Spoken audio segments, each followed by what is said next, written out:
Hvad siger islam om terrorisme? Et af de særlige kendetegn for vores tidsalder er den overvældende tilstedeværelse af vold i vores samfund. Om det er en bombe, der eksploderer på et marked, eller det er en flykapring, hvor uskyldige mennesker bliver holdt som gidsler af politiske grunde og mod krav om betaling af løsesum, så lever vi i en tid, hvor manipulation og tab af uskyldige menneskeliv er blevet almindeligt.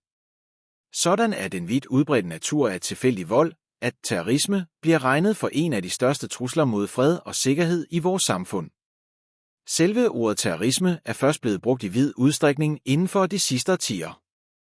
Et af de uheldige resultater af denne nye terminologi er, at det begrænser definitionen af terrorisme til udøverne i små grupper eller enkeltpersoner. I virkeligheden omspænder terrorisme hele verden og manifesterer sig på forskellige måder. Udøverne passer ikke ind i nogen af stereotyperne. Den, som ikke regner menneskeliv for noget, og som har magten til at ofre menneskeliv, forekommer på forskellige niveauer i vores samfund. Den frustrerede funktionær, som koldblodigt dræber sine kolleger, eller den undertrykte borger i et besat land, som får afløb for sin vrede ved at eksplodere en skolebus, alle disse er terrorister, som fremkalder vores vrede og modvilje. Dog er det ironisk, at politikeren, som bruger ældgammelt etnisk fjendskab mellem grupper af folk for at styrke sin position, statsoverhoveder, som beordrer tæppebombardement af hele byer, de lovpriste forsamlinger, som kvæler millioner af civile ved at bruge sanktioner som våben, alle disse bliver sjældent straffet for deres forbrydelser mod menneskeheden.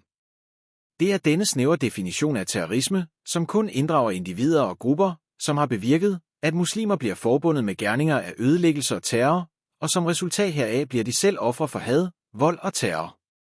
Somme tider bliver religionen islam holdt ansvarlig for gerninger udført af en håndfuld muslimer, ofte for gerninger udført af ikke-muslimer. Kan det passe, at islam, hvis lys endte middelalderen i Europa, nu foreslår en kommende terroralder?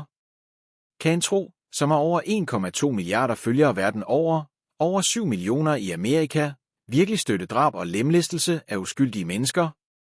Kan islam, hvis navn i sig selv står for fred og overgivelse til Gud, opfordre sine følgere til at arbejde for død og ødelæggelse? Alt for længe har vi stolet på populære fremstillinger i medierne og i Hollywoods film for at få svar på disse relevante spørgsmål. Nu er tiden kommet til at se på islams kilder og dens historie for at afgøre, om islam virkelig opfordrer til vold. Ukrænkeligheden af menneskeliv. Den hellige Koran siger: Og dræb ikke det liv, som Allah har gjort ukrænkeligt, medmindre det sker med rette. Dette pålægger han jer, for at I må være forstandige. Koran 6, 151. Take not life, which God had made sacred, except spy of justice and law, he command you, that ye may learn wisdom. Al-Koran 6, 151. Islam regner alle livsformer for ukrænkelige. Dog har ukrænkeligheden af menneskeliv fået en speciel plads. Den første og vigtigste rettighed, som et menneske har, er retten til at leve.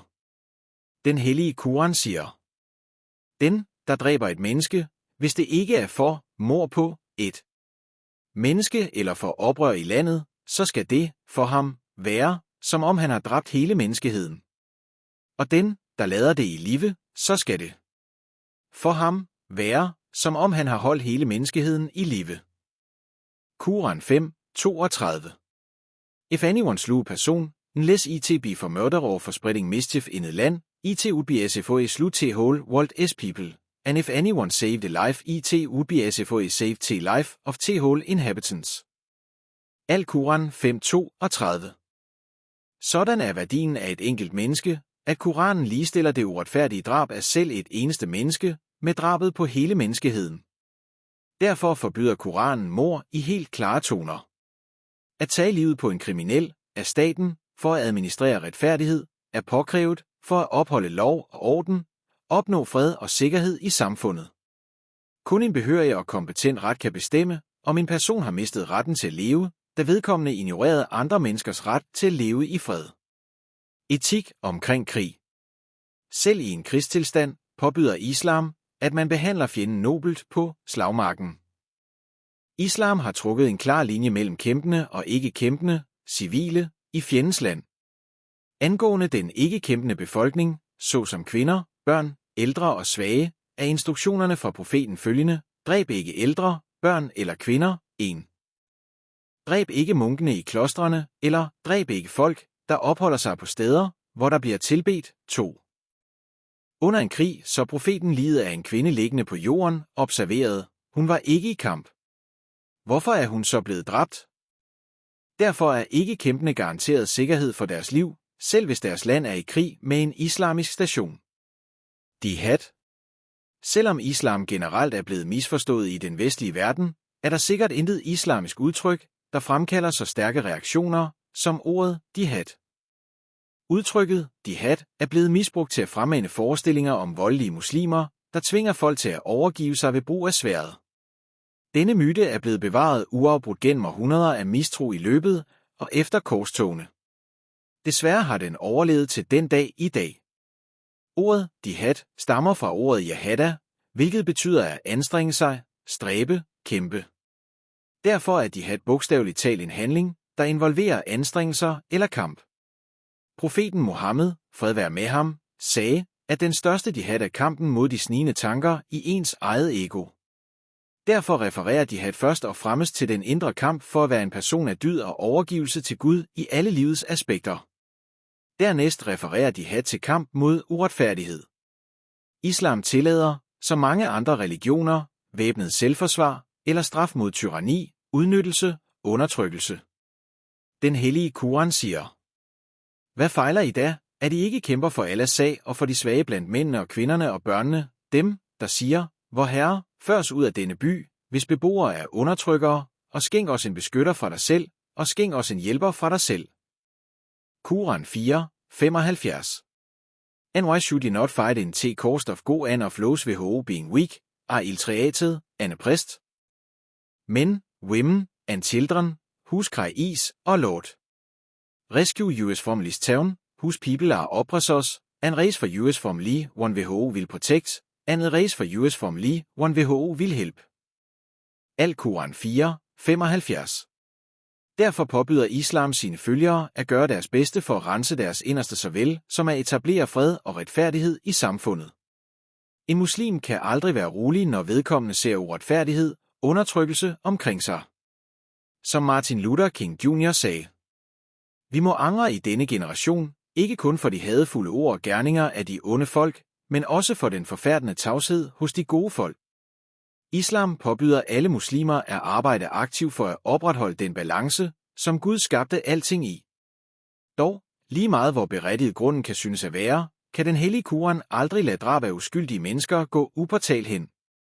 At terrorisere civilbefolkningen kan aldrig blive benævnt som jihad, og kan aldrig forenes med islams lære. Historisk kendt for tolerance. Selv lærte i Vesten har forkastet myten om muslimer, der tvinger andre til at konvertere. Den kendte historiker Lacy O'Leary skrev: Historien gør det dog klart, at legenden om fanatiske muslimer, der kommer farende hen over verden og påtvinger de besejrede racer islam ved brug af sværdet, er en af de mest fantastiske, absurde myter, som historikere nogensinde har gentaget. 3. Muslimer regerede Spanien i ca. 800 år. Gennem denne tid, og indtil de til sidst blev tvunget ud, var ikke muslimer i live og blomstrede op. Desuden har kristne og jødiske minoriteter overlevet i de muslimske lande i Mellemøsten i århundreder. Lande som Egypten, Marokko, Palæstina, Libanon, Syrien og Jordan har alle betydningsfulde kristne og eller jødiske befolkninger. Dette er ikke overraskende for en muslim, da hans tro forbyder ham at tvinge andre til at acceptere hans synspunkt. Den hellige Koran siger: Der må ikke være tvang i religionen, 10 sandheden er visselig let er. Skelne for løgnen. Den, der derfor fornægter dem, der leder vild og tror på Allah, han har visselig grebet fat i det stærkeste håndtag, der ikke kan sønderbrydes, og Allah er althørende, alvidende.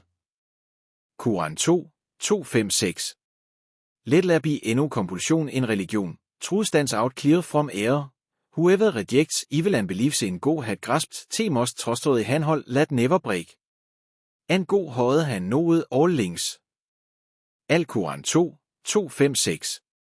Islam, den store forener. Langt fra at være et militant dogme, er islam en livsform, der overgår race, etniske grupper. Den hellige Koran minder os igen og igen om vores fælles oprindelse. I mennesker, vi har visselig skabt jer, alle, af mand og kvinde og gjort. Jer til folk og stammer, for at I må kende hinanden. Sandelig, den retfærdigste blandt jer har størst ære hos Allah. 10 Allah er alvidende og kender alle ting. Quran 49, 13. O mankind! We created you from single, pair, of a male and female, and made you into nations and tribes, that ye may know each other, not that ye may despise each other. Verily the most honored of you in sight of God is, who he is, the most righteous of you. And God has full knowledge and is well acquainted with all things. Al-Quran 49, 13. Derfor er det alsidigheden af dens lære, der gør islam til den hurtigst voksende religion i verden. I en verden fuld af konflikter og dyb splittelse mellem folk, en verden, der er truet af terrorisme begået af enkeltpersoner og stater, er islam som et lysende fyrtårn, der giver håb for fremtiden. 1. Fortal i samlingen af traditioner af Abu Dawud. 2. Fortal i Musnad af Imam Ibn Hanbal. 3. Islam af Crossroads, London, 1923, side 8.